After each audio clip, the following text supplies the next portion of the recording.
Boa noite, Dom. Meu nome é Érica. Confesso que não sou a pessoa mais corajosa do mundo, mas decidi escrever sobre o que passei porque ainda carrego uma sensação estranha, como se algo quisesse falar por mim. Sempre morei em um canto tranquilo do interior, bem distante do que se chama de vida agitada. Cresci numa casa pequena, com um quintal cheio de entulho que meu pai sempre prometia organizar e nunca organizava. Minha mãe vendia salgados na rua de manhã e voltava no fim da tarde, quase sempre cansada demais para conversar. Nunca fomos uma família unida. Meu pai bebia quase todos os dias e a gente mal se falava. Ele preferia a companhia dos amigos no bar. Às vezes, chegava de madrugada fazendo barulho nos portões, acordando a vizinhança inteira. Desde cedo eu sabia que não queria ficar para sempre naquele lugar. A vida parecia tão parada que qualquer novidade se tornava o assunto mais comentado por semanas. Lembro que, aos 16 anos, minha mãe teve uma crise de choro por causa de uma conta de luz atrasada. Meu pai, naquele dia, não apareceu em casa e só voltou na manhã seguinte, sem um centavo no bolso. Eu decidi que precisava fazer alguma coisa por mim, nem que fosse trabalhar limpando casas ou ajudando na barraca de caldo de cana de uma conhecida. Acabei virando secretária numa pequena oficina de costura aos 17 anos. Não ganhava muito, mas sentia que estava aprendendo a lidar com as pessoas, a falar de forma mais educada e a ter uma postura que me fizesse ganhar respeito. Também terminei o ensino médio meio atrasada, mas terminei. Quando completei 22 anos, surgiu a oportunidade de trabalhar no escritório de um homem bem conhecido ali na região. O nome dele era Guilherme. Ele tinha algo em torno de 40 e poucos anos, um jeito sério, mas sempre simpático com quem o servia. Diziam que ele era parente distante de gente importante e que, com o tempo, conseguiu bons contratos para a própria empresa. Não sei ao certo, mas o fato é que ele tinha muitos funcionários e sempre aparecia em evento social, com camisa bem passada e carrões que chamavam atenção. Quando me falaram que ele precisava de alguém para atender o público na recepção de um galpão novo, não pensei duas vezes. Fui lá, fiz a entrevista e ele me contratou na hora. Talvez por indicação de alguém ou porque viu em mim algum potencial. Nunca perguntei os motivos. Assim que comecei, notei que o escritório era bem mais organizado e limpo do que o que eu estava acostumada na oficina de costura. Lá, eu ficava num balcão, recebia as pessoas que vinham perguntar sobre pedidos e entregas de mercadorias. Não era nada complicado. Também atendia telefonemas e anotava recados. Guilherme sempre aparecia de manhã, dava bom dia, perguntava como eu estava e seguia para a sala dele. Às vezes, ele me convidava para tomar um café ou para ajudar numa papelada. Eu tentava ser muito discreta porque tinha medo de fofocas. O povo ali adorava um rumor. 2 ou 3 semanas depois, ele começou a me pedir favores que pareciam pessoais, como levar um envelope até o carro ou passar na padaria para comprar um lanche. Não recusava porque tinha receio de perder o emprego. Além disso, gostava da atenção. Gostava de sentir que alguém importante confiava em mim. Não demorou para que eu percebesse os olhares dele. Parecia que me analisava com cuidado sempre que eu estava distraída. Eu não sabia como reagir. No começo, só evitava manter contato visual por muito tempo. Aos poucos, passei a me sentir lisonjeada. Era estranho, eu nunca tinha tido um namorado de verdade, só uns rolos aqui e ali. Ele, por outro lado, já era um homem com certa estabilidade. Falava de viagens que fez, de lugares onde jantou, enfim, de um mundo que eu nunca conheci. Não vou mentir, eu comecei a me cuidar mais, a usar um perfume melhor, a passar um batom que valorizasse minha boca. Sentia que era a única forma de, quem sabe, chamar mais a atenção dele e talvez, sem dizer em voz alta, mudar de vida. Numa tarde, quando quase todo mundo já tinha ido embora, Guilherme me convidou para continuar organizando uns arquivos na sala dele. Acabamos conversando sobre assuntos que não tinham nada a ver com trabalho. Falamos da minha família, dos problemas que eu vivia. Ele parecia atento, dizia que eu era esforçada, que merecia algo melhor. Até que ficamos em silêncio. Ele me olhou de um jeito que nunca tinha olhado antes e disse: "Eu te admiro muito." Depois, segurou minha mão. Eu recuei no começo, mas não me afastei por completo. Foi tudo rápido. Ele me beijou ali mesmo, e eu senti uma mistura de medo e excitação. Quando saí do escritório naquela noite, nem sabia o que pensar, mas estava surpresa de como aquilo me deixou envaidecida, como se finalmente alguém de valor tivesse me escolhido. Passou mais ou menos um mês para que as coisas progredissem. Ele foi me chamando para sair, sempre em lugares fora da cidade para evitar olhares conhecidos. A gente ia a restaurantes discretos, e às vezes ele falava de planos para crescer ainda mais nos negócios. Nunca mencionava família. Eu também não perguntava. Soube por terceiros que ele era casado sim, mas que a esposa dele vivia em outro lugar por causa de brigas e desentendimentos, embora oficialmente não estivessem separados. Era como se mantivessem um casamento de fachada. Ele não falava disso e eu fingia que não sabia. Quando me dei conta, já estava envolvida a ponto de achar que aquilo tudo era a oportunidade de sair da minha vida apertada. Eu passava a maior parte do dia sonhando acordada, pensando em como a vida podia mudar. Foi nesse momento que comecei a pensar em algo mais definitivo. Eu sempre ouvia as pessoas dizendo que, para um homem assumir de verdade, precisava de um laço forte, algo que o fizesse sentir que não poderia fugir tão facilmente. E aí me veio a ideia de engravidar. Soa frio colocar assim, mas na época eu achava que era a minha melhor chance. Eu sabia que se eu tivesse um filho dele, seria impossível me ignorar ou me largar. Ele teria que me dar apoio. Várias amigas já tinham passado por isso e quase todas ficaram numa situação um pouco menos instável. Foi quando resolvi parar de tomar anticoncepcional por conta própria. Achei que com o tempo, algo aconteceria naturalmente. Só que os meses passaram e nada. Eu tinha ciclos irregulares, ouvia conselho de tudo quanto é gente, mas nada funcionava. E eu não podia falar do assunto abertamente, porque Guilherme nunca dizia claramente que me assumiria, só insinuava que me ajudaria a qualquer custo. Então, um dia, uma colega de trabalho me contou sobre uma mulher que fazia simpatias e orações fortes, como ela chamava. Disse que essa mulher tinha ajudado a sobrinha dela a engravidar. Acho que eu estava tão focada na ideia de garantir meu futuro que aceitei sem pestanejar. Peguei o endereço e fui atrás. Era uma casinha simples no fim de uma estradinha de terra, com um quintal cheio de ervas plantadas em latas velhas. A dona da casa se chamava Selma e me recebeu como se já soubesse que eu ia aparecer. Selma era baixa, tinha um cabelo escuro preso num coque e a voz rouca. Não me perguntou detalhes, só quis saber o que eu desejava. Eu disse: quero engravidar de um homem específico, já tentei de tudo. Ela balançou a cabeça e foi até um armário cheio de potinhos e saquinhos coloridos. Pegou um punhado de ervas, um pedaço de fita e um papel com uma oração escrita à mão. Explicou que era para eu fazer tudo direitinho em noite de lua minguante, tomar um banho preparado com aquelas folhas e rezar o texto por 3 vezes. Também precisei deixar um envelope com uma quantia em dinheiro. Não era alto, mas senti que estava pagando por algo além de ervas e orações. Quando voltei para casa, fiz tudo como mandado. Tive que acender uma vela branca e repetir algumas palavras que eu mal sabia o significado. Ao terminar, confesso que senti uma exaustão estranha, mas achei que era só psicológico.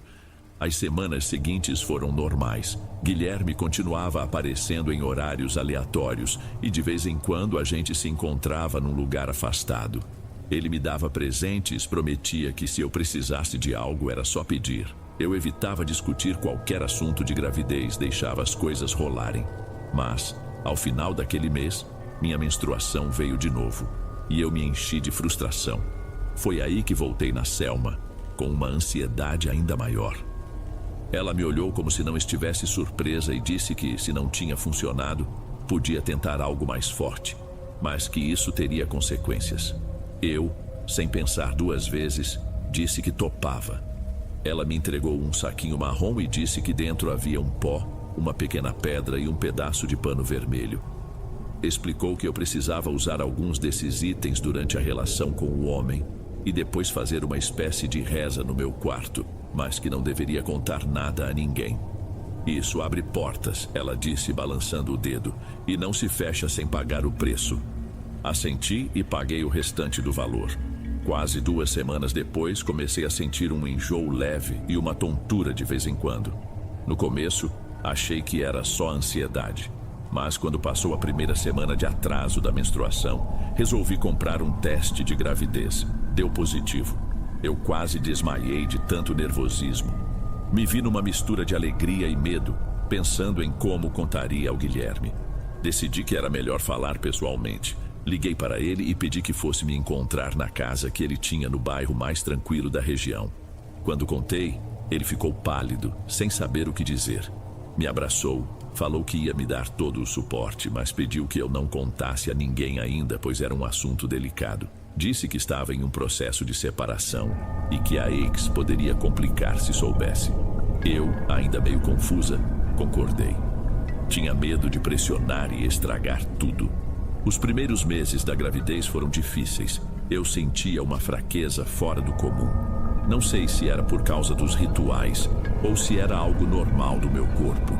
Guilherme me levava aos médicos, pagava tudo, mas se afastou de mim no escritório. Fui transferida para um setor onde eu não falava com quase ninguém. Disseram que era para me poupar de estresse, mas no fundo eu sabia que era para me esconder. Ele aparecia na minha casa às vezes, trazia frutas e vitaminas, mas nunca ficava por muito tempo. Sempre tinha uma desculpa para ir embora. E aí comecei a notar certas coisas estranhas, mas não como em filmes de terror, e sim detalhes que me deixavam confusa.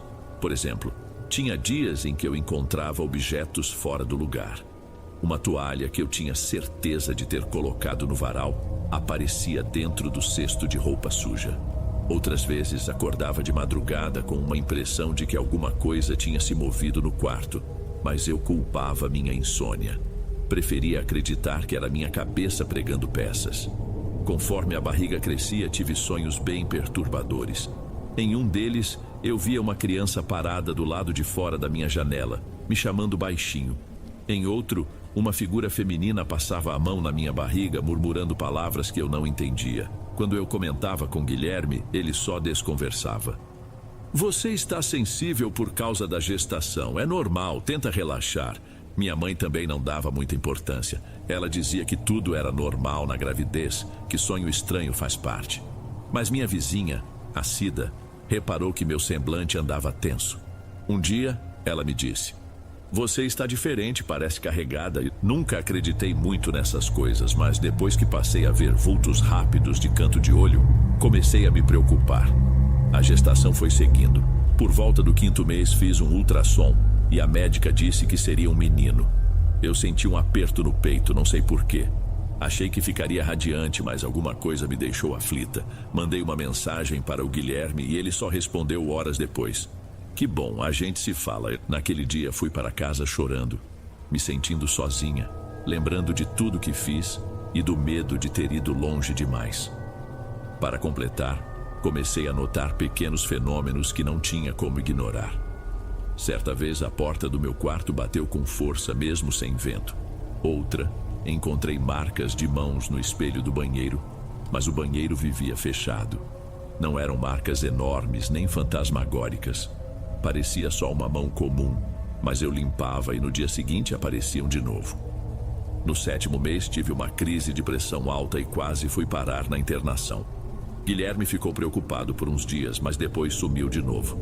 A essa altura, a maioria das pessoas do escritório já sabia da gravidez, mas não sabia quem era o pai. Fui afastada, recebendo um auxílio e passava a maior parte do tempo em casa. Cida trazia comida para mim, lavava umas roupas, sempre perguntando se eu estava bem de verdade. Eu falava que sim, mas nem eu acreditava. Não era só o desconforto físico. Era um sentimento de que alguma energia estranha se aproximava cada vez mais. Uma noite, eu quase caí na escada porque escutei uma voz ao pé do meu ouvido que dizia algo como: ele não é só seu. Virei rápido achando que alguém estivesse ali, mas não vi nada. Foi tudo muito rápido. Podia ser fruto da minha imaginação, mas estava me deixando assustada. Logo depois, Guilherme apareceu dizendo que precisava conversar. Fomos até a sala de estar. Ele confessou que já foi casado no passado, muito antes da tal esposa atual, e que a primeira esposa engravidou, mas perdeu o bebê em circunstâncias estranhas. Desde então, sinto que algo ficou mal resolvido. Ele me contou sem olhar nos meus olhos. Talvez fosse culpa ou remorso, ou só uma forma de justificar o distanciamento. O fato é que ele me contou essa história e depois pediu para eu não me preocupar, pois com a gente seria diferente. Fiquei ainda mais confusa. Tentei arrancar mais detalhes, mas ele não quis falar. O melhor é não remexer no passado. Depois dessa conversa, as coisas se intensificaram. Passei a sonhar com uma mulher que me encarava de costas. Dava para ver só o contorno do corpo, e ela segurava algo nos braços, como se fosse um pano ou um bebê. Sempre que eu tentava chegar perto, ela desaparecia. Também notei que minha barriga ficou mais pesada, às vezes latejava. Nos exames, o bebê estava saudável, mas eu tinha a sensação de que havia outra coisa além de um simples feto. No 8º mês, voltei à casa da Selma. Cheguei lá sem avisar, bati na porta, mas ela não atendeu. Um senhor que morava ao lado disse que ela tinha se mudado havia pouco tempo, deixando apenas uma placa de aluga-se na frente. Ninguém sabia onde ela estava. Voltei para casa me sentindo abandonada, sem saber o que fazer. Porém, não me dei por vencida. Nos dias seguintes, tentei descobrir o paradeiro de Selma. Liguei para a colega que me indicou e até conversei com alguns vizinhos do local, mas ninguém sabia nada além do que o senhor já tinha dito. Parecia que Selma tinha sumido da noite para o dia sem deixar rastros. Ouvindo histórias vagas, percebi que ela fazia vários tipos de trabalho, não só para engravidar, mas para separar casais ou abrir caminhos na vida das pessoas. Alguns diziam que dava certo, outros diziam que ela cobrava caro. Só que ninguém fazia ideia de onde ela estava agora. Tive de aceitar que eu estava sozinha naquilo. Quando completei 38 semanas de gestação, acordei de madrugada com contrações. Liguei para a ambulância, fui para o hospital e o trabalho de parto durou horas. Guilherme apareceu já quase no final. Meu filho nasceu no fim de tarde, chorando forte, e no momento em que ouvi aquele choro, senti um alívio tremendo, mas também um desconforto que não sei explicar.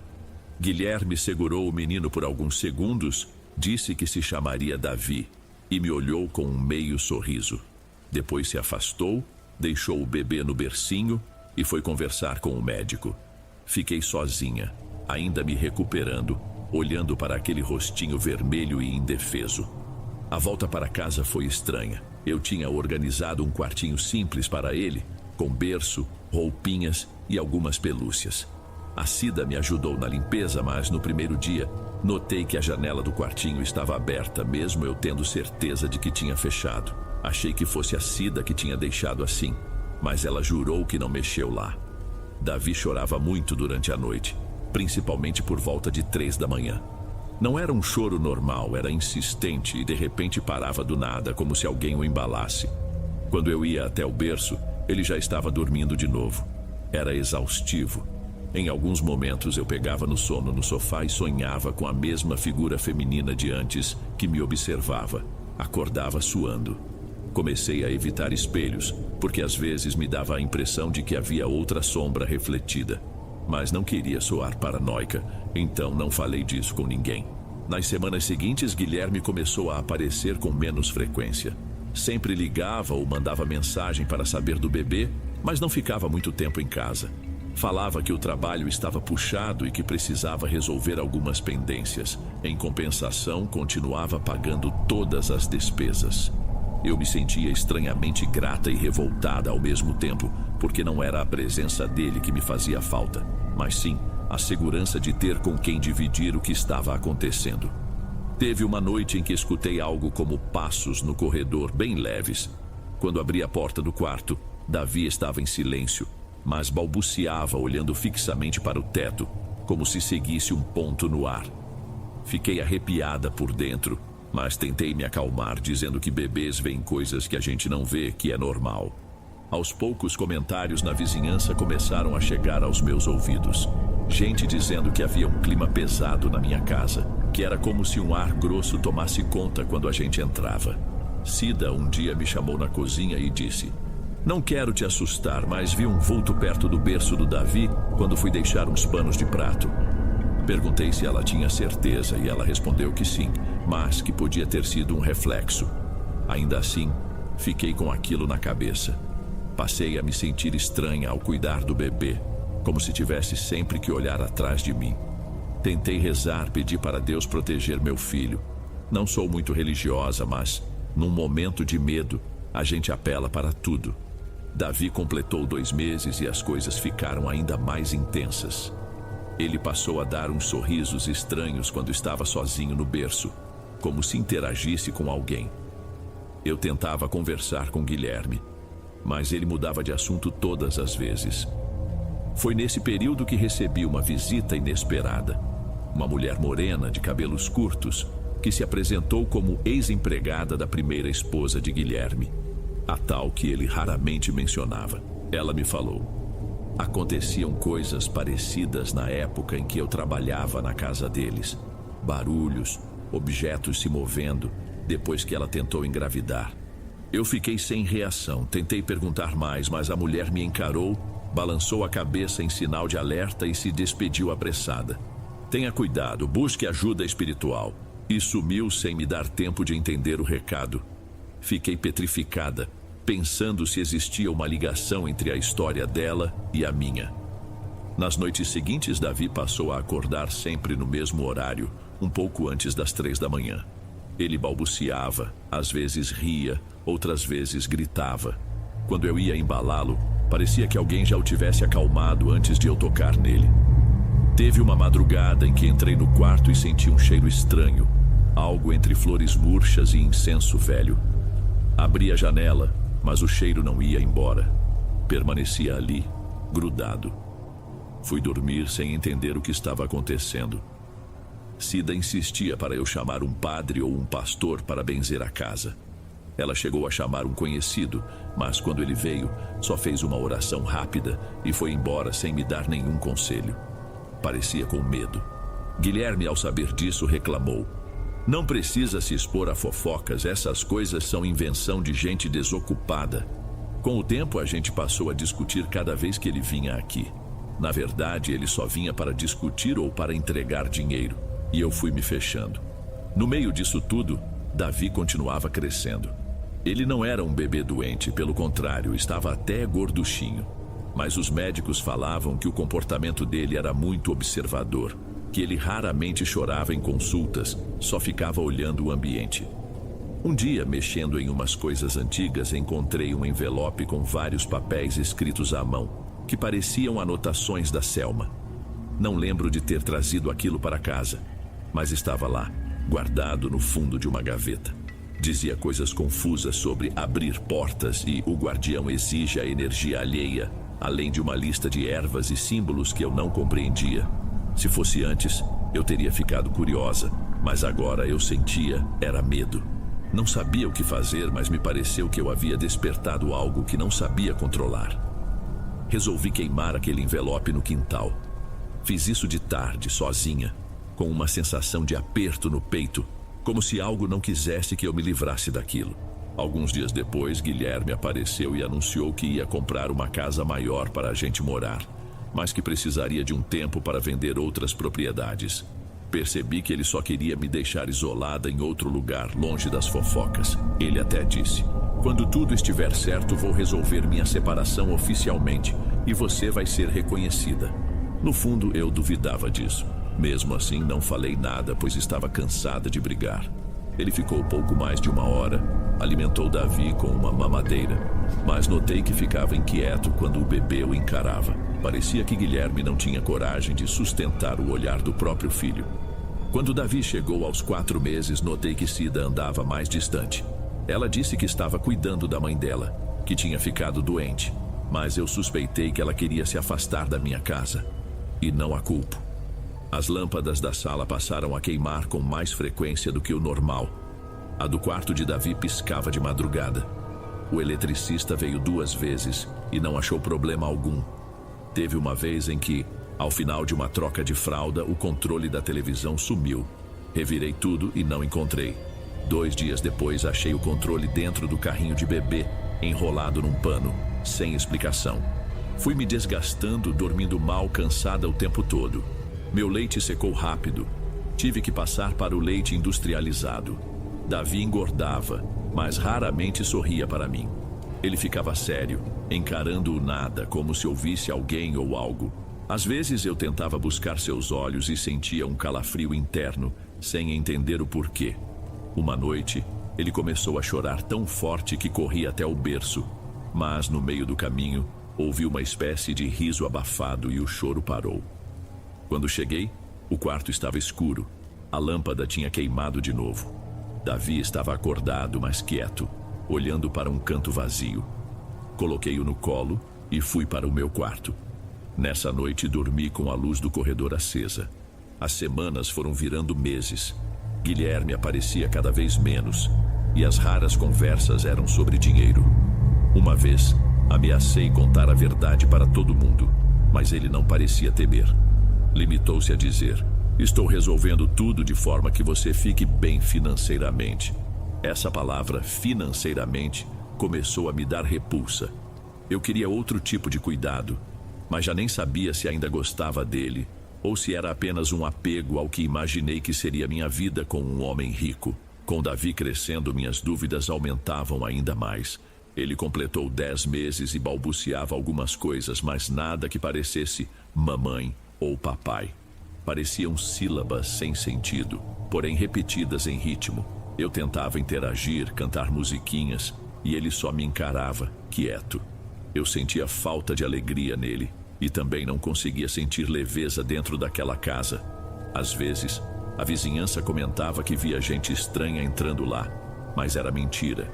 Eu praticamente não recebia visitas. O máximo que acontecia era encontrar bilhetes sem assinatura na minha caixa de correio, com mensagens como: procure ajuda antes que seja tarde. Nunca descobri quem enviava. Quando Davi deu os primeiros passos, por volta de 1 ano e 2 meses, eu esperava aquele momento com alegria. Mas foi esquisito. Ele andava pela casa sem esbarrar em nada, quase como se tivesse mais coordenação do que o normal para um bebê. Achava graça em cantos vazios e, em certos instantes, se escondia atrás da porta do quarto, como se brincasse de esconde-esconde com alguém. Eu tentava pensar: é coisa de criança, imaginação pura. Mas algo me perturbava. É difícil explicar. Os cachorros da rua também pararam de latir perto da minha casa. Antes, viviam fazendo escândalo quando qualquer pessoa passava, mas agora pareciam ignorar, ou então se afastavam de mim quando eu saía empurrando o carrinho. Foi nessa época que recebi um telefonema do tio de Guilherme, que eu só conhecia de nome. Ele queria que eu fosse a uma reunião de família em outra propriedade, mas Guilherme não estava por perto. Fui com Davi, curiosa para entender o que poderia ser, mas chegando lá, o tal tio só me olhou com desconfiança. Seu filho está saudável? Respondi que sim, e ele me deu uns tapinhas no ombro. Tudo se acerta com o tempo. Voltei para casa mais confusa ainda. Parecia que eles sabiam de algo que não me contavam, e eu não tinha com quem desabafar. Ainda tentei falar que Guilherme precisava aparecer, que ele tinha um filho para cuidar, mas o tio só balançou a cabeça e desconversou como se o assunto fosse proibido. Quando Davi completou 1 ano e meio, ele já falava algumas palavras, mas não as que eu tentava ensinar. Soltava sílabas que soavam antigas, uma mistura de vogais e consoantes duras. Se eu perguntava o que significavam, ele só ria ou ficava sério de repente. As noites continuavam péssimas. Ele não dormia a noite inteira de jeito nenhum. Sempre acordava entre 2 e 3 da manhã. Eu andava igual um zumbi pela casa tentando acalmá-lo, mas notava que às vezes ele ficava muito quieto e só apontava para o corredor. Olhava fixo naquela direção, como se ali estivesse algo que eu não via. Um dia, tentando arrumar um vazamento de água na área de serviço, encontrei um embrulho dentro de um armário velho, todo empoeirado. Abri e levei um susto ao ver um pedaço de pano vermelho, uma pedra lisa e um saquinho com pó. Era praticamente o mesmo kit que a Selma tinha me dado no segundo ritual, mas eu tinha certeza de que tinha usado e descartado tudo. Sem saber o que fazer, coloquei tudo num saco de lixo e joguei fora, mas aquela noite foi a pior de todas. Davi acordou gritando de forma desesperada, como se alguém o tivesse machucando. Quando entrei no quarto, ele estava suado, com os braços agitados e não olhava para mim. Levei mais de meia hora para acalmá-lo. Foi nessa hora que me bateu a certeza de que não se tratava só de uma fase. Havia algo que me cercava e que eu não conseguia controlar. Contei para Cida no dia seguinte. Ela me ouviu pálida e sugeriu que eu deixasse a casa por uns tempos. Não tenho para onde ir, Cida. E era a verdade, mas não podia voltar para a casa dos meus pais porque a situação lá era ainda pior. Guilherme, eu já nem sabia mais se podia confiar nele. Aliás, ele tinha aparecido só para dizer que estava vendendo a tal casa maior e que depois nos realocaria. Estava sempre protelando. Resolvi fazer uma coisa. Fui a uma igreja e me confessei com um padre que nunca tinha visto na vida. Ele me ouviu em silêncio, não deu nenhuma resposta específica. Só disse: reze e acredite que Deus é maior do que qualquer sombra. Foi consolador na hora, mas quando voltei, senti que nada mudara. Talvez porque, no fundo, eu soubesse que o que me perseguia estava ligado àqueles rituais. Davi continuava crescendo. Com 2 anos, demonstrava ter uma inteligência acima do que eu esperava. Pegava meus celulares antigos, fingia digitar, observava tudo com intensidade. Eu tentava levá-lo à pracinha, mas outras crianças se afastavam quando ele chegava perto. Parecia que o tempo fechava do nada, às vezes surgindo nuvens pesadas que anunciavam garoa e depois sumiam. As mães das outras crianças começaram a fazer perguntas. Ele tem algum problema de saúde? Eu não sabia responder e só mudava de assunto. As noites de insônia já tinham acabado com a minha saúde mental. Eu mal comia, vivia tendo dores de cabeça e uma tristeza constante. Pensava se não tinha sido culpa minha, se todo o mal que eu via e sentia ali era consequência de ter forçado algo tão delicado como uma gravidez para amarrar um homem. Mas era tarde para voltar atrás. Eu era mãe e, apesar de tudo, amava meu filho. Mesmo que houvesse algo estranho nele, não deixava de ser meu. Então, foquei em sobrevivência. Vendi algumas coisas da casa, juntei dinheiro e comecei a procurar um lugar barato para alugar. Não achei nenhum que me aceitasse sem exigir um fiador ou sem me perguntar uma série de coisas que eu não queria responder. E assim fui ficando, presa. Quando Davi fez 2 anos e meio, teve uma febre alta que não passava. Fui ao pronto-socorro e os médicos fizeram exames, mas não encontraram nenhuma infecção ou motivo aparente. Mesmo medicado, ele continuava ardendo em febre. Passou 2 noites com os olhos vermelhos, quase sem dormir. E sempre que eu o pegava no colo, sentia o corpo dele esfriar, como se a febre sumisse por um instante. Ele então me olhava de um jeito que me dava um nó no estômago. Na 3ª noite, a febre cedeu de repente e ele conseguiu descansar. Quando acordou, agiu como se nada tivesse acontecido. Os meses seguiam. Guilherme deixou de me procurar por completo. Mandava dinheiro pela secretária, sem recados.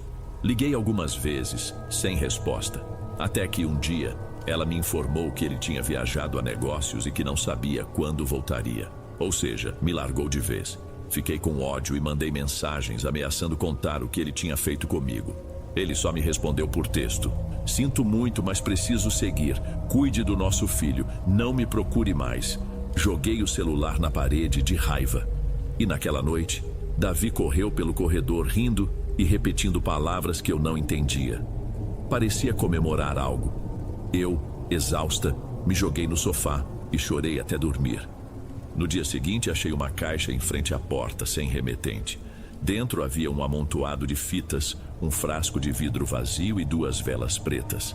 Parecia algum tipo de objeto de macumba, mas não havia nenhum recado. Joguei tudo no lixo. Só que naquela madrugada, ouvi barulhos de passos novamente e encontrei Davi sentado no chão da sala, como se conversasse com alguém. Ele sussurrava e pausava, como se esperasse resposta. Quando me aproximei, ele só disse: "A mãe vai começar." Não entendi e o levei para o quarto. Meu coração acelerou, mas ao mesmo tempo eu já estava tão cansada que me faltavam forças para surtar. Mais uns meses se passaram. Davi alcançou os 3 anos e eu achava que as coisas fossem melhorar, mas ele seguia tendo comportamentos estranhos. Falava frases completas que às vezes não combinavam com a idade. "Mãe, as pessoas ao redor não podem nos ver." Ou "preciso sair daqui." E continuava apontando para o corredor ou para a janela à noite, como se visse alguém. Eu tentava levar tudo na base da paciência, mas minha sanidade estava no limite. Por volta de 3 anos e meio, ele começou a ter pesadelos fortes.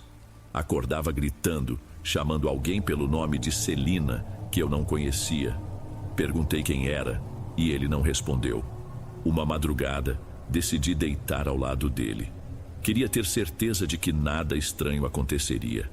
Me mantive acordada até quase 3 da manhã.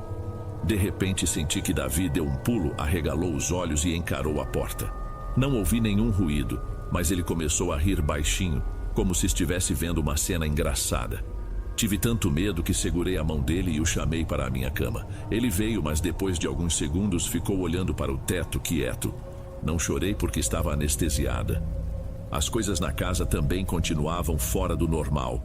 A fiação elétrica tinha sido trocada 2 vezes, mas ainda havia quedas de energia ocasionais e lâmpadas queimadas. No quintal, algumas plantas secaram sem motivo e outras cresceram de forma descontrolada. Tive que mandar podar várias vezes. Uma noite, ouvi uma risada de criança perto da janela, mas Davi estava no quarto dormindo. Levantei e olhei para fora. Não vi nada. Fechei as janelas e tentei esquecer o que aconteceu. Me agarrei à rotina. Limpar a casa, cozinhar, cuidar do Davi. Só que a cada dia eu tinha mais certeza de que despertei algo que não ia mais embora. E percebi que Davi também sabia disso de alguma forma. O tempo passou até ele completar 4 anos. Eu já não tentava mudar de casa. Tinha aceitado de forma amarga que eu não conseguiria. Financiei uma reforma básica no telhado, ajeitei algumas trincas nas paredes, mas ainda assim as pessoas evitavam me visitar. Cida se mudou para outra região. Minha mãe adoeceu e foi morar com uma irmã dela. E meu pai continuava do mesmo jeito, bebendo e ignorando a vida. Eu não tinha praticamente ninguém. Davi agora falava bem, mas era introspectivo. Mãe, é hoje que ele volta? Eu não sabia se ele se referia ao Guilherme ou a alguém que só ele conhecia. Perguntava e ele só dava de ombros. Uma noite lembrei de algo que Selma tinha dito quando me deu o segundo ritual. Você precisa saber lidar com a troca. Na época eu não quis entender, só queria o resultado. Agora fazia sentido. Havia uma troca em curso. Eu não sabia direito entre quem ou o que, mas meu filho e eu estávamos no meio dela. Supliquei em pensamento que isso parasse, mas a vida continuou. Davi não demonstrava sinais de doença. Se alimentava bem. Era mais calado que a maioria das crianças. Acabei não colocando-o na escola, por medo de que tivesse problemas de convivência.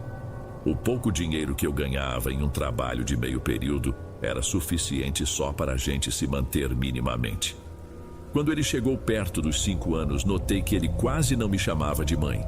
Só usava quando estava irritado ou precisava de algo. Parecia se comunicar melhor com esse alguém invisível do que comigo. Certa vez ouvi risinhos no quarto e fiquei parada na porta, espionando. Ele estava no canto, brincando com um carrinho, falando baixinho. Eu sei que ela não gosta, mas eu não vou embora. Ele disse sem saber que eu estava ali. Fiquei paralisada. Minha vontade era chorar, mas segurei. Voltei para o sofá e não dormi o resto da noite. Não sabia como agir, a quem pedir ajuda. E se fosse um simples amigo imaginário? Mas tudo o que passei desde a gravidez me dizia que não era tão simples. Hoje Davi tem quase 6 anos. Eu continuo aqui vivendo no automático. Não vejo Guilherme há mais de 2 anos. Nem sei por onde ele anda. De vez em quando aparece um depósito na minha conta, mas ele não manda recado. Meu filho passa os dias em casa, brinca pouco, come quando quer e sempre dorme ao entardecer, acordando de madrugada. É como se a rotina dele fosse invertida. Quando pergunto, ele diz: estou esperando ficar mais velho para poder fazer algo importante, mas não diz o quê. Se vê alguém na rua, não dá bom dia, só fica olhando. As poucas crianças que se aproximam dele ficam desconfortáveis ou choram sem motivo aparente. À noite, às vezes, ouço estalidos pela casa como se móveis fossem deslocados. Já verifiquei tudo. Não há nada quebrando ou cedendo, mas sinto que não estamos sozinhos. Não há sustos cinematográficos, nem aparições claras. É só uma presença que não se desfez, que se instalou desde o dia em que decidi forçar a vinda de um filho. Tento manter as janelas abertas durante o dia para deixar o sol entrar, mas parece que o ar não se renova de verdade. Davi está maior, mais esperto e também mais distante de mim. Gosta de ficar perto da porta que dá para o quintal, olhando para as árvores que restam. Às vezes murmura frases estranhas como: "Ele era daqui antes de nós", ou "O tempo é um círculo", outras coisas que não parecem de criança. Eu refleti muito sobre escrever tudo isso. Não busco piedade nem julgamento. Talvez eu precise apenas desabafar, contar para alguém. Fiz minha escolha e acho que agora pago um preço que não posso calcular. Tudo o que acontece pode ser coincidência ou fruto da minha cabeça desgastada, mas eu não acredito mais em coincidências. Algo mudou no dia em que procurei uma solução fácil com rituais que eu mal entendia. E no dia em que o meu filho nasceu, ele trouxe junto uma coisa que não sei nomear. Não tenho forças para enfrentar nada além de acordar e cuidar dele, tentando evitar que o pior aconteça. Não penso em fugir, porque minha intuição diz que isso também não adiantaria. Aonde eu fosse, ele e eu continuaríamos ligados a essa força desconhecida. Tem noites em que sonho com Selma. No sonho, ela me olha de longe e balança a cabeça como quem diz: tarde demais. Acordo suando, de mãos frias, e vejo Davi me encarando. Ele pergunta: "Você teve outro pesadelo?" Eu só balanço a cabeça. Não conversamos muito sobre isso, mas acho que ele entende. Ele deita ao meu lado, segura minha mão com os dedinhos finos e diz: "Não precisa ter medo, estamos juntos." É cruel, mas ao mesmo tempo sinto que só me resta aceitar a situação e conviver com ela. Já não vivo na esperança de que Guilherme volte ou que um milagre aconteça. Acho que algumas escolhas não têm volta. Não sei o que será de nós. Já pensei em levar Davi para benzer ou procurar outra pessoa que faça rituais de desfazer maldições. Só que, no fim das contas, não mexo mais com nada disso. Tento levar dia após dia, com fé de que talvez, conforme ele cresça, a coisa diminua. Mas lá no fundo sinto que o que veio para a gente não é uma fase, e sim um companheiro de jornada, algo que se alojou na nossa casa e na nossa vida. E enquanto eu continuar abrindo os olhos todas as manhãs, continuarei convivendo com esse segredo que iniciei por conta própria. É a herança que deixei para o meu filho e não tenho como devolver.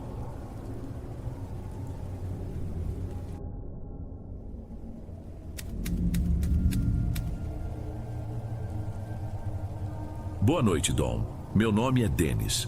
Sempre fui daqueles que gostam de contar causos e ouvir histórias estranhas das pessoas.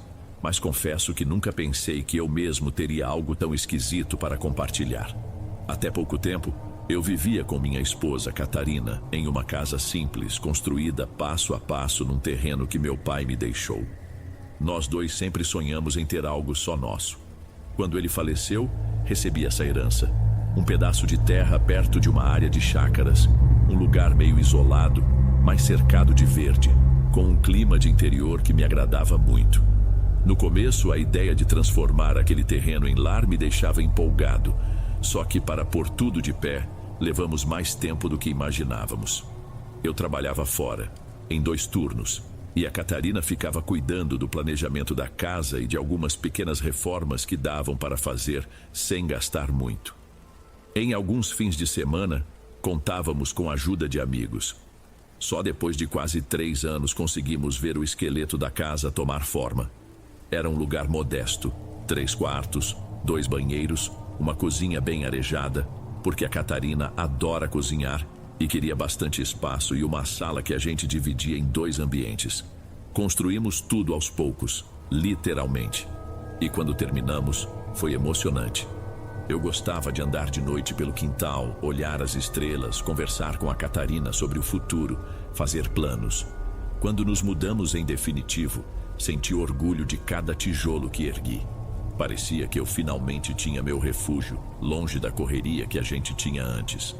Catarina vivia dizendo que o ar ali era diferente, mais puro, e eu concordava. Também achava que havia uma tranquilidade única. Nada de barulho de carro, nada de vizinho brigando.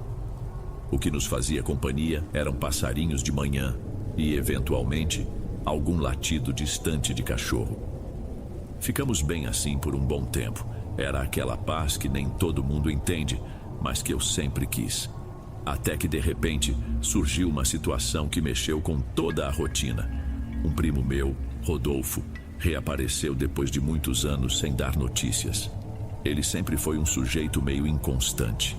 Na adolescência, viveu em várias casas de parentes. Depois desapareceu no mundo rodando de cidade em cidade, às vezes fazendo bicos, às vezes se envolvendo em confusões. Quando ele me telefonou do nada pedindo ajuda, não consegui dizer não. Ele disse que precisava de um lugar para ficar, que estava sem grana, sem rumo, que tinha passado por uma fase difícil. Na hora eu não queria envolver a Catarina nessa história, mas acabei contando tudo. Ela me ouviu em silêncio e depois falou: "Se ele não tiver para onde ir, não podemos negar ajuda. Mas você sabe que o Rodolfo não tem um bom histórico." Eu concordei, mas disse que talvez fosse a hora de dar a ele uma chance. Eu e Rodolfo crescemos juntos na infância, dividindo a casa da minha avó, já que a mãe dele faleceu cedo e o pai sumiu. Então sentia que tinha uma espécie de obrigação de ajudar. Catarina ficou meio ressabiada, porém não reclamou. Rodolfo chegou numa tarde de quarta-feira sem avisar que viria exatamente naquele dia. Apareceu de mochila nas costas, vestindo roupas surradas. Parecia cansado, com olheiras tão fundas que dava a impressão de que ele não dormia havia dias. Pediu desculpas pelo incômodo, disse que estava disposto a colaborar no que fosse preciso, que faria serviços no quintal, consertos, qualquer coisa. Falou de forma quase robótica, sem olhar muito nos olhos.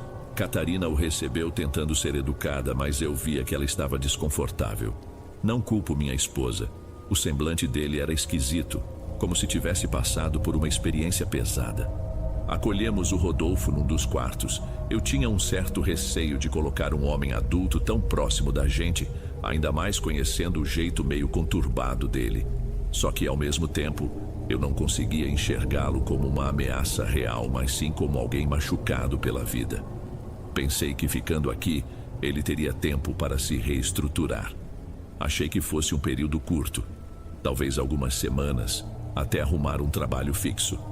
Nos primeiros dias ele quase não falava. Parecia que passava as noites em claro e dormia de manhã até tarde. Acordava, comia algo rápido, passava um tempo sentado na varanda, olhando para o mato.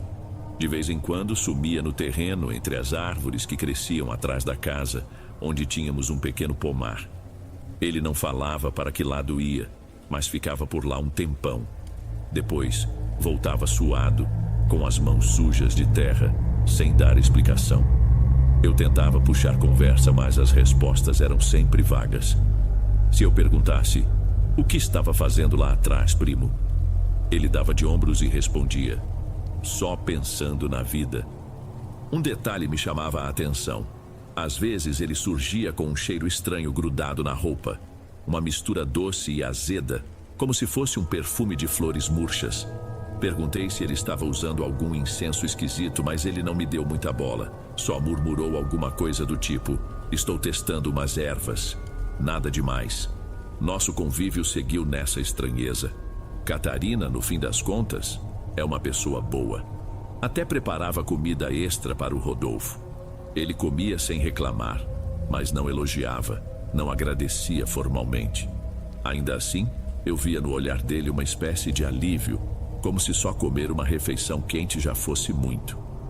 Passadas algumas semanas, lembro-me de ter comentado com a Catarina: "Acho que ele precisa de ajuda profissional, talvez terapia, sei lá." Ela me olhou e disse: "Eu sinto algo pesado nele, não sei explicar. Mesmo você tendo boa intenção, tenho medo de que isso nos traga problemas." Eu tentei tranquilizá-la. "Fica calma, quando ele estiver melhor, a gente conversa sobre ele seguir o caminho dele." Só que as coisas não caminharam como eu esperava. Aos poucos, o comportamento do Rodolfo começou a afetar a rotina da casa. Naquele mês, a Catarina reclamou de uns barulhos na madrugada, como se alguém arrastasse móveis ou derrubasse objetos na cozinha. Uma noite ela me cutucou dizendo: "Denis, acorda. Estou ouvindo alguém mexer nas panelas."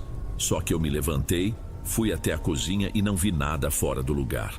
O Rodolfo estava no quarto, provavelmente dormindo, pois a porta estava fechada e as luzes apagadas. Voltei para a cama intrigado, mas sem nada concreto para falar a ela. Fui percebendo que aquele cheiro esquisito, aquele aroma doce, aparecia em lugares aleatórios da casa, como se estivesse impregnado no ar. Às vezes, eu abria a porta de manhã e sentia esse odor logo na sala. Em outras, surgia no corredor que levava aos quartos. Era incômodo. Catarina passou a ficar paranoica, limpando tudo, dizendo: "Não sei de onde sai esse cheiro, mas é muito esquisito." Acontecia principalmente quando o Rodolfo estava por perto. Não era sempre, mas era frequente o suficiente para me deixar alerta. Certa noite aconteceu algo que me tirou o sono de vez. Eram aproximadamente 3 da madrugada. Acordei com uma vontade enorme de beber água. Fui andando no escuro até a cozinha.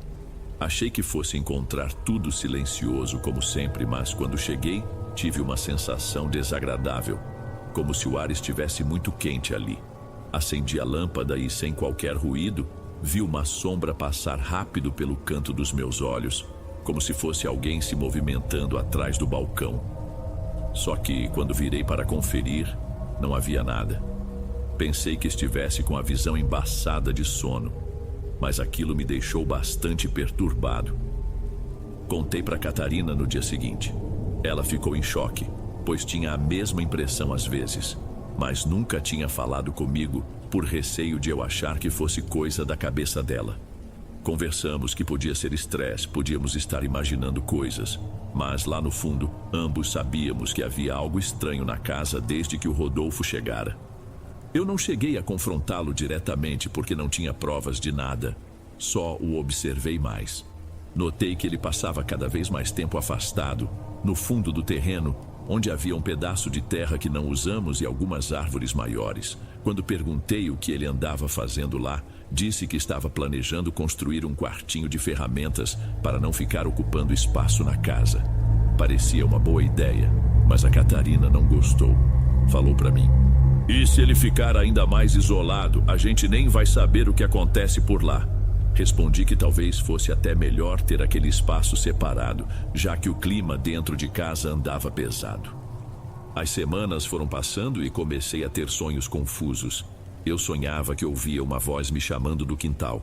Saía da cama, caminhava até uma das árvores e via o Rodolfo, agachado, riscando símbolos no chão com um graveto. Acordava suado, com a cabeça doendo. Contava a Catarina, que também andava tendo pesadelos estranhos, mas de outra natureza. Ela dizia que em algumas noites sonhava com animais chorando, com um cheiro de queimado. Acordava agoniada, tentando entender o motivo. Foi aí que notei algo que me abalou de verdade. Um dos nossos cachorros amanheceu doente, sem conseguir ficar em pé, como se tivesse levado um susto ou estivesse sob algum tipo de intoxicação. Levei ao veterinário do povoado, uma pessoa conhecida que atende em casa, e ele não soube dizer ao certo o que o bichinho tinha. Falou que poderia ser algum tipo de veneno ou de planta tóxica que ele ingeriu. Mandou alguns remédios, mas o bicho definhava. Em poucos dias, acabou morrendo. Foi um choque, porque esse cachorro estava conosco havia bastante tempo, sempre saudável. Catarina chorou muito e eu fiquei bem chateado. E, estranhamente, o Rodolfo se manteve frio, dizendo apenas: "Que pena, mas é a vida", e voltando a se isolar. Desde a morte do cachorro, a Catarina passou a insistir comigo para que eu desse um jeito de o Rodolfo sair de casa. Ela falava que não se sentia segura, que as crianças, temos 2 filhas, Diana e Sofia, de 8 e 5 anos, estavam ficando assustadas com barulhos na madrugada. Eu tentava acalmá-la, mas também já estava preocupado. Numa madrugada qualquer, a Diana veio para o nosso quarto dizendo que viu alguém parado na janela dela. Fomos verificar, mas não havia sinal de nada. Eu quis acreditar que era fruto da imaginação, mas no fundo, comecei a ter certeza de que havia algo muito errado. Não demorou para aparecerem novas peças nesse quebra-cabeça. O Rodolfo começou a ficar cada vez mais abatido fisicamente. Parecia que não dormia há dias. Tinha olheiras ainda mais fundas, e a pele dele estava meio acinzentada, quase sem cor. Numa certa manhã, quando o encontrei no corredor, me assustei com seu aspecto. Ele segurava uma garrafa de água, tremendo, e me olhou sem qualquer expressão. Estava tão magro que as roupas dele ficavam largas. Tentei perguntar se ele precisava de ajuda, mas ele só acenou com a cabeça e seguiu para o quarto. Depois disso, sumiu o dia inteiro. 2 semanas se passaram. Foi o período mais tenso.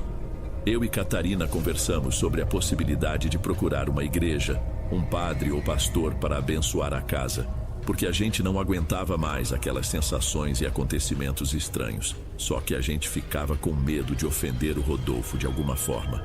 Eu ainda nutria a esperança de que ele fosse mudar, ou que fosse embora voluntariamente. Mas não aconteceu. Uma noite, nossa filha Diana voltou assustada, dizendo que ouviu o Rodolfo falando sozinho do lado de fora, numa língua estranha. A Catarina me cobrou. Você não disse que ele ficaria pouco tempo? Olha o que está acontecendo. Eu senti raiva, mas também sentia pena dele. Talvez estivesse perturbado mentalmente. Decidi falar com ele no dia seguinte, mas não tive coragem. A situação deu uma guinada quando, em uma madrugada, Catarina me cutucou de novo. Denis, acorde, acho que tem alguém no nosso quintal. Levantei rapidamente, peguei uma lanterna e fui até a janela. O que vi me gelou. Havia uma pequena fogueira no canto do terreno, perto das árvores grandes. Não era um fogo grande, mas era claramente intencional. Do lado da fogueira vi a silhueta do Rodolfo, imóvel. Parecia que ele estava de cabeça baixa, como se rezasse ou falasse algo. Não dava para ver detalhes, só a figura dele. Senti um arrepio. E isso não é força de expressão, porque nunca imaginei que meu primo estivesse fazendo rituais ou qualquer coisa assim. Eu não era de acreditar em bruxaria ou ocultismo, mas ao ver aquela cena, comecei a pensar que podia ser algo do tipo. Quando amanheceu, fui falar com ele. Rodolfo, vi você com fogo lá nos fundos. O que está acontecendo?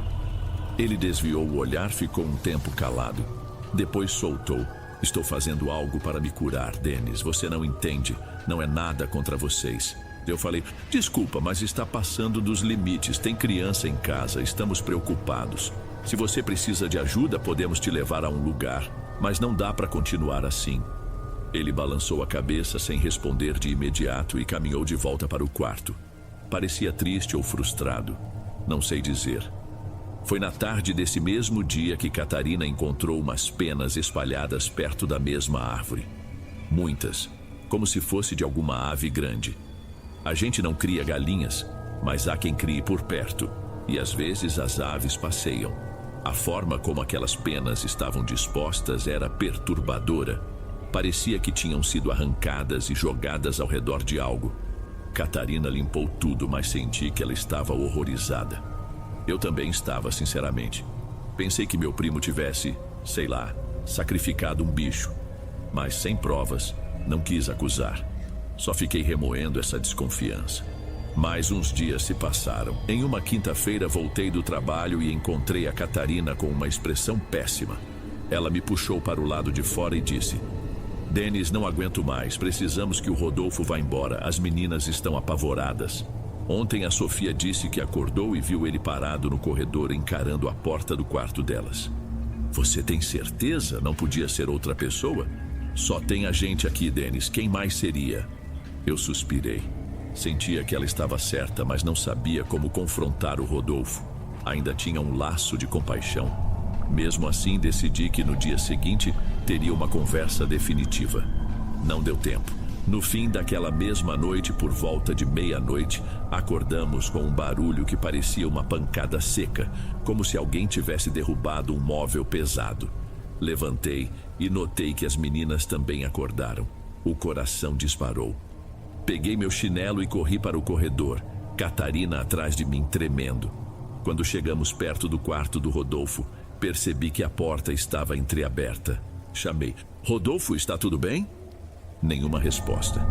Empurrei a porta. O quarto estava às escuras, mas mesmo no breu, deu para ver que a cama estava vazia. Uma lâmpada de cabeceira derrubada ao lado e a mochila dele jogada no chão. Senti meu peito apertar, mas entrei. Liguei a luz e me deparei com uma cena que jamais vou esquecer. Havia manchas escuras, meio grudadas no piso, como se fosse lama misturada com algo. E o cheiro era aquele cheiro doce e azedo, só que muito mais forte. Fiquei uns instantes sem reação. A Catarina deu um passo atrás, as meninas começaram a chorar. Eu só peguei a lanterna e saí pela porta de trás que dá acesso ao quintal. Imaginei que o Rodolfo devia ter saído e eu temia encontrar algo pior lá fora. Andei devagar, chamando o nome dele. Passo a passo fui chegando perto das árvores. A noite estava silenciosa demais. Só dava para ouvir o barulho de grilos. De repente, vi uma sombra meio agachada junto ao tronco de uma mangueira. Apontei a lanterna e era ele, sim, o Rodolfo. Estava de costas para mim, meio curvado. Não dava para ver o que fazia, mas parecia cavar a terra com as mãos. Cheguei perto e falei: Rodolfo, e o que aconteceu? Você está bem? Ele não respondeu, continuou mexendo na terra. Toquei no ombro dele, e aí ele virou a cabeça num solavanco. Olhou para mim com olhos arregalados, uma expressão que nunca vi em ninguém. Tinha terra grudada no rosto e estava suando, apesar do frio da noite. Tentei ajudar, só que ele me empurrou e começou a correr desnorteado, indo mais fundo no terreno. Corri atrás dele, mas em certo ponto tropecei numa raiz e perdi o rumo. Não conseguia vê-lo mais. A lanterna caiu da minha mão e se apagou. Fiquei parado no escuro, escutando passos que se afastavam. Chamei o nome dele várias vezes, mas nada. Voltei para casa preocupado. A Catarina me perguntou se eu o tinha encontrado e eu contei por alto. Disse que ele estava transtornado, que fugiu. Tentamos ligar para o celular dele, mas só dava desligado. Ficamos numa angústia enorme, sem saber o que fazer. Passamos o resto da noite em claro, consolando as crianças que estavam assustadíssimas. De manhã, andei pelo terreno inteiro, procurei perto das árvores, fui até onde a vegetação é mais densa, mas não encontrei sinal do Rodolfo. Ele simplesmente sumiu. 2 dias se passaram sem que ele aparecesse. Cheguei a avisar 2 conhecidos que moram perto, para ver se ele não tinha batido na porta deles pedindo ajuda. Ninguém o viu. Até que, no 3º dia, um dos meus vizinhos me chamou pelo portão dizendo: Denis, fui andando por aquele atalho que passa atrás do seu terreno e senti um cheiro muito ruim. Pode ser algum animal morto, mas é forte demais. Meu coração disparou. Tive uma sensação de que o Rodolfo poderia estar ali. Peguei meu celular, chamei esse vizinho e fomos juntos. Andamos por um caminho de terra que margeia meu terreno, cheio de mato e entulho, e começamos a sentir um fedor insuportável. Parecia algo em decomposição. Fui seguindo o cheiro e, de repente, vimos uma área onde havia vestígios de folhas secas e galhos amontoados. Aproximei a mão para afastar e meus olhos lacrimejaram com o fedor. Quando tiramos os galhos, lá estava o corpo do Rodolfo. Não vou descrever em detalhes, mas era uma cena horrível. Ele estava deitado de lado, com uma expressão que eu jamais esquecerei. Um misto de dor e desespero. As unhas das mãos, eu juro, não estavam lá. Parecia que ele as tinha arrancado ou quebrado, porque havia marcas de sangue nos dedos. O rosto estava arranhado de um jeito que não dava para entender se foi ele mesmo ou algum animal depois da morte. Fiquei paralisado, sem reação. Meu vizinho chamou as autoridades e em pouco tempo a notícia se espalhou. Alguns curiosos vieram ver de longe. Toda essa parte foi muito traumática. A polícia fez perguntas básicas. Perguntou se ele tinha problemas de saúde, se havia usuários de drogas na casa. Eu expliquei tudo. Ele era meu primo. Estava com um comportamento estranho, sumiu faz dias. No fim, registraram como morte a esclarecer, mas deram a entender que podia ser alguma crise psicótica ou algo assim. A perícia recolheu o corpo e ficamos na expectativa dos laudos. Demos um jeito de avisar os poucos parentes que sabiam dele. Os dias seguintes foram de tristeza e alívio ao mesmo tempo. É duro dizer isso, mas é a verdade. A morte de alguém que estava hospedado na minha casa me abalou muito, mas eu não conseguia deixar de pensar que talvez aquele tormento de barulhos e pressentimentos ruins tivesse acabado. Pelo menos, era o que eu queria acreditar. No entanto, não foi o que aconteceu. Exatamente depois que o Rodolfo foi enterrado, comecei a sentir uma estranheza na casa ainda maior. Era como se, antes, o foco todo fosse ele, mas agora ele não estava mais lá para segurar aquela atmosfera. Uma noite a Catarina me acordou novamente assustada. Denis, acho que tem alguém mexendo na maçaneta do quarto das meninas. Levantei, peguei um pedaço de pau que guardo no canto do quarto e corri para ver. As meninas estavam dormindo, a porta fechada, e não vi ninguém. Mas juro que ouvi um clique na maçaneta, um barulhinho que fez meu coração acelerar. Verifiquei a casa inteira, trancamos tudo, mas ficamos tensos pelo resto da noite. Na manhã seguinte, a Catarina encontrou a fruteira revirada, com bananas pelo chão da cozinha, como se alguém tivesse entrado de madrugada. Eu cheguei a pensar que poderia ser um bicho, mas estava tudo fechado. Reparei que no balcão havia um rastro daquele mesmo cheiro doce e azedo que se misturava ao aroma das frutas. Limpamos tudo, sem entender nada. Alguns dias depois, meu irmão, que mora em outra cidade, veio nos visitar. Ele não sabia de toda a história, só que um primo nosso tinha morrido e que estávamos abalados. Quando chegou, notou que eu estava pálido e nervoso. Ele ficou lá só um fim de semana, mas na manhã de domingo me chamou de canto. Você não está bem, Dennis. Vejo que até as meninas andam assustadas. Me conta o que está acontecendo. Então eu contei. Ele ouviu tudo com calma e disse: esse tipo de coisa pode ser psicológica. Vocês passaram por um trauma. Pode ser que estejam tão abalados que tudo ganha uma interpretação mais sombria. Eu concordei que poderia ser parte do processo de luto e medo, mas não conseguia ignorar os fatos concretos. Quem explicou melhor a situação foi a Catarina, que contou em detalhes como o Rodolfo se comportava, as fogueiras, o sacrifício provável de um animal, a morte do nosso cachorro e tudo o mais. Ela terminou dizendo que sentia que havia ficado uma espécie de rastro dele na casa, uma energia ruim. Meu irmão não riu, não debochou, só disse que talvez valesse a pena pedir que um padre fosse lá nos dar uma bênção, ou que a gente rezasse juntos. A Catarina topou na hora. Eu, que sempre fui mais cético, concordei porque não via outra saída para acalmar aquele clima. Conseguimos contato com um padre da região que apareceu numa tarde de segunda-feira. Ele entrou, ouviu nosso relato por alto. Não demos muitos detalhes, só dissemos que queríamos benzer a casa, e fez uma oração em cada cômodo. Confesso que enquanto ele rezava eu sentia um nó na garganta, como se fosse chorar a qualquer momento. Nos dias seguintes pareceu que o ambiente ficara mais leve. As noites ficaram silenciosas, sem barulhos estranhos, sem aquela sensação incômoda. Eu e Catarina começamos a relaxar. A vida foi voltando ao normal e as meninas conseguiram dormir sem acordar assustadas. Mas como se fosse uma última cartada, algo aconteceu pouco tempo depois. Eu estava limpando o quintal numa manhã, tentando tirar folhas secas perto da mangueira onde vi o Rodolfo pela última vez. De repente, notei que havia uma pequena depressão no solo, como se alguém tivesse cavado ali recentemente. Fiquei curioso e usei a enxada para ver se havia algo enterrado. Em poucos golpes, a enxada bateu em algo duro. Continuei abrindo e, para minha surpresa, encontrei um objeto de madeira envolto em um pano grosso. Parecia uma caixinha, mas estava bem gasta e coberta de terra. Peguei aquilo e abri para ver o conteúdo. Lá dentro havia um punhado de ervas secas com um cheiro muito forte e algumas moedas de aparência antiga que eu nunca tinha visto na vida.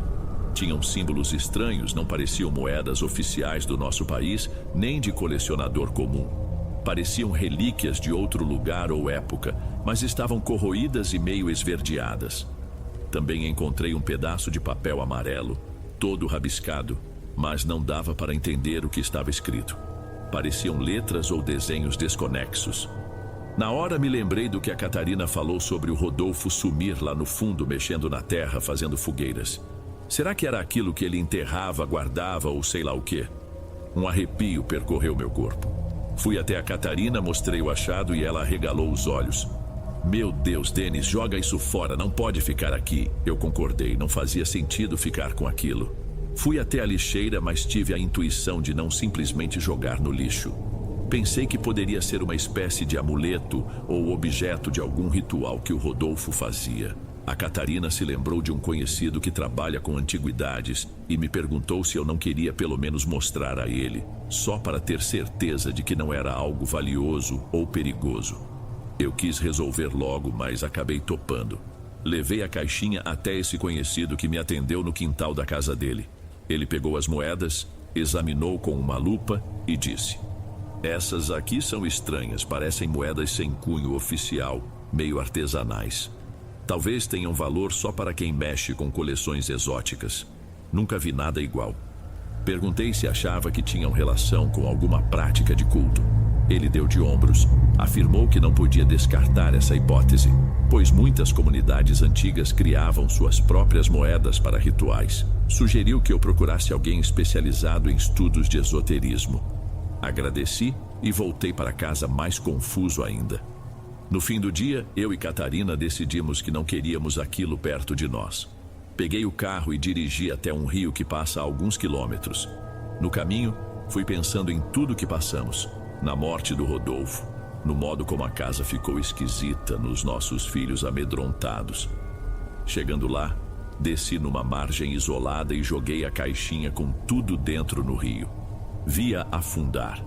Foi como se eu estivesse me livrando de um pedaço do passado que nunca pedi para ter. Depois disso, aos poucos, as coisas foram melhorando. Não vou dizer que voltou tudo a ser 100% tranquilo, mas aquela opressão diária diminuiu. As meninas passaram a se sentir mais à vontade, foram voltando a brincar no quintal sem medo. A Catarina parou de ter pesadelos, e eu também. Não houve mais ruídos estranhos de madrugada. O cheiro doce sumiu.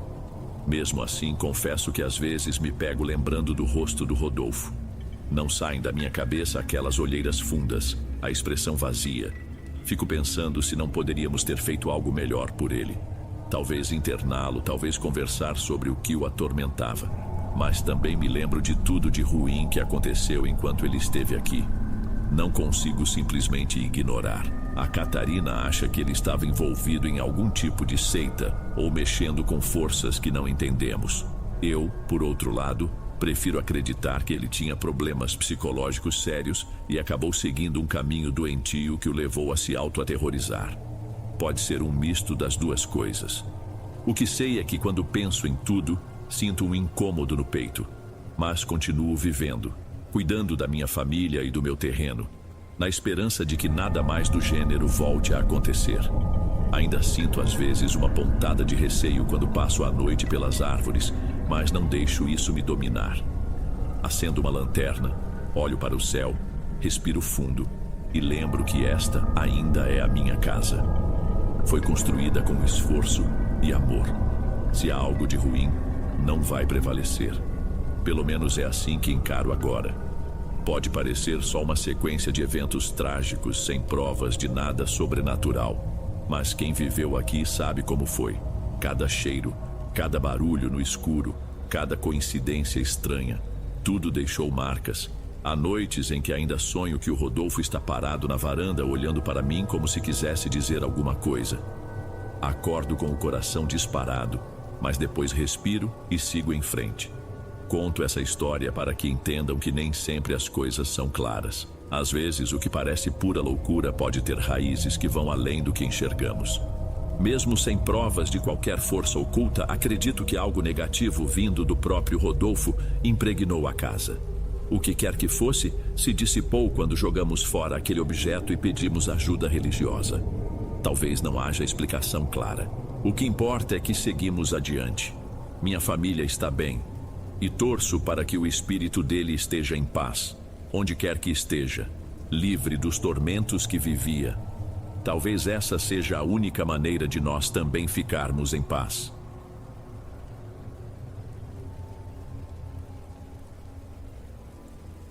Antes de irmos para o próximo relato, se você é novo por aqui, não se esqueça de se inscrever no canal e ativar o sininho para receber as próximas histórias. Sua presença é importante e seu apoio é essencial. Bem, vamos continuar.